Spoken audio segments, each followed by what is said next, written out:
Welcome back into the Sports Source. This segment of our program brought to you by Calhoun's. Are you ready for a day at the lake? You ready for a family picnic? Don't forget the Calhoun's. You can take it with you. Ribs or barbecue, all the sides, the sauces, the plates, the utensils, napkins, everything. Everything you could possibly need, packed in their own Feed 5 or Feed 10 family pack picnic box. It's a literal picnic box made for you. You just call in the order. Go online, check it out, get your order, pick it up. You're good to go for the rest of the day. They do all the work, and it's all the best Calhoun's food you love. The Feed 5 or Feed 10 family pack. Keep that in mind all summer long. All right. Let's take a look again at Tennessee's non-conference foes that I mentioned in that first segment. As you look at that, that's not going to wow anybody, I don't think. But here's the question that we danced around in the first segment, so we could talk about it here. What's more important at this point? Scheduling well in order to sell tickets, which likely means more Power 5 foes, which clearly they're not doing, or scheduling easy to try and lock in wins? Are you stockpiling wins there, which likely means more UABs, Troys, Furmans of the world? What's more important to you? Scheduling like a coward to try and build up wins, which even that can backfire, or scheduling to hit the pocketbook? Is the answer exactly what I think? Stockpile wins?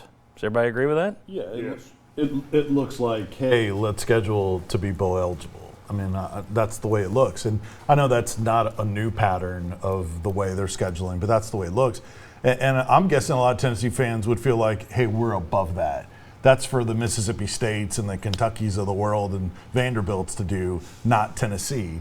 But I also think part of it is the home gate too. And yes, if you're good, they probably feel like, hey, fans are gonna come anyway if we're good. So let's get good, and then we'll fill those up, and the opponent won't matter. But the biggest thing is it looks like they're trying to get wins. I think they look at this as both a bottom line thing and a winning thing, because I think they look at it as, okay, if this easier game takes us from 5-7 to 6-6 or 8-4 to 9-3 when we start to get back on that track, we're going to sell more tickets the next year because of that extra win. So I think they look at it as a good long-term decision to get the program back on track, but also it's going to help the long-term perception of the program, which leads to more season ticket sales. Yeah, and I agree that it's mostly, if not all, about winning. I mean, you're replacing this year, if you just look at the schedule going to year 2, Jeremy Pruitt's trying to make a big jump. West Virginia neutral side is replaced by BYU at home, much better chance to win, right?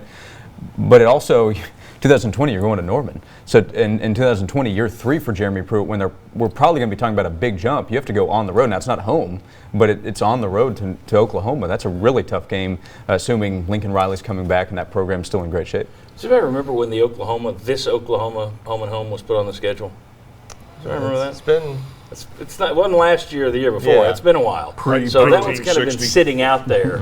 Yeah, I mean, some of these, you got a Nebraska thing that's coming up in the late 2020s, a home and away, but that's been on the books for a decade now. So, or at least it'll have been on the books for a decade when it comes around. So I don't know that I give them credit for that. I wonder if it might not be a 2011 sequence where they get there and say, let's buy out North Carolina. Remember the at North Carolina game they bought out, put in Buffalo, tried to stockpile wins. It's all about bowl eligibility, and they still went 5-7. Yeah. So the cowardly way out didn't help. I'm just a big believer in play the best teams you can. You don't want to put 4 Power 5 teams on your list. I get that, but there's nothing wrong with having a big school and then let your secondary game be a Southern Miss or something, which is at least better than Furman and Troy, in my view. What I wish they had is like you got a bunch of SEC schools that have the in-state non-conference route. You got Florida, Florida State, Georgia, Georgia Tech, South Carolina, Clemson, Kentucky, Louisville.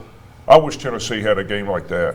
Unfortunately, Memphis. they don't. I'd play Memphis every year. I would if you're going to play these other teams. I'd play them every year in football if we got them every year in basketball, although that's kind of flipped now that Tennessee's on the front foot in basketball at the moment. But still, if you at least build that rivalry up. But there's not a lot to be gained there. Memphis certainly isn't Florida State or even Georgia Tech, but historically speaking. I think the trend is going towards the tougher scheduling and the home and home versus the neutral site versus 3 easy non-conference games. You're starting to see a lot of schools do that. Tony Barnhart had a really good story this week about how Georgia's really upped their scheduling. Alabama believes in it too. And I think you have to be ahead of the game. Josh kind of alluded to it earlier. Don't wait till you get good and say, all right, now we'll start scheduling in 8 years. You got to be ahead of the game. And also, I think some of these tougher schedules they're doing, I think they're anticipating an 8-game college football playoff. And the big schools 18. are scheduled, 8-team college playoff, are scheduling in that way to where, hey, 2 losses, it's okay, we can still get in. Tennessee just isn't in a position, I think, to take that approach. Well, look, I'm all in favor of Nick Saban's plan. It would kill the small schools, but the Right. idea of the big boys just play the big boys. Right. And if you want to play one game of your 12 against some UT Martin or an in-state school that's a Lola, okay. I would be okay if you said we're all going to play 10 Power 5 games. And that gives you 2 to play with. Right. Yeah. But where it is now, where it started, okay, we're going to go to 9 Power 5 teams, but you can throw in BYU and that will count. A service academy will count. Okay. And not to mention the fact playing Michigan from the Big Ten is one thing.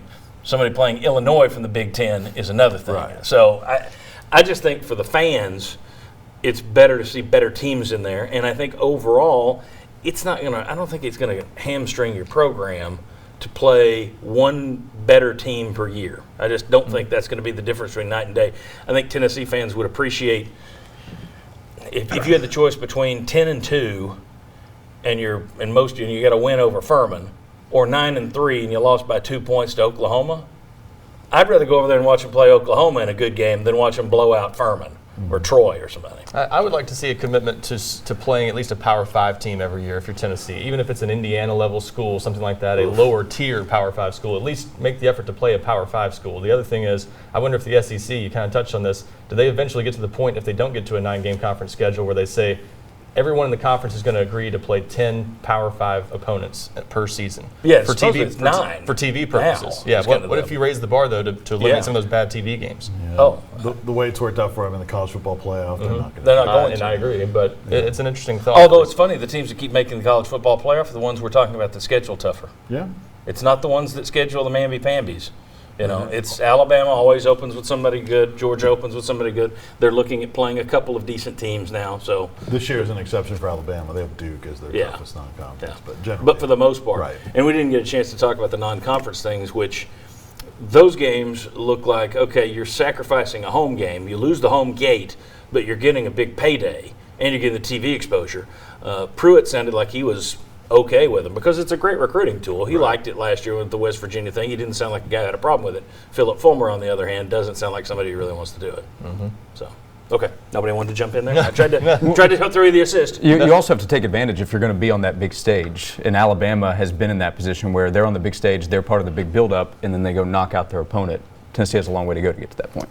True. And I do think with Charlotte, Atlanta, Nashville, I don't know that Jeremy Pruitt and Tennessee want to go all over the place. I don't know if they want to go to Dallas and LA and all these other places, but I think those places that are clearly within your recruiting footprint, I think there's still value in that. And I wonder if we saw an open slot just 3 or 4 years down the road on the schedule, could we still see something like that at some point, not too far in the future? Philip Fulmer sounded open to it every once in a while, but not every year the way they were doing for a few years. Yeah, I mean, if you had a neutral site game in Orlando, Yeah. right in the middle of Florida, if you had another one in Atlanta, How about at Bristol Motor Speedway? That's a great idea. I think we've seen one enough. One was enough. All right, very good.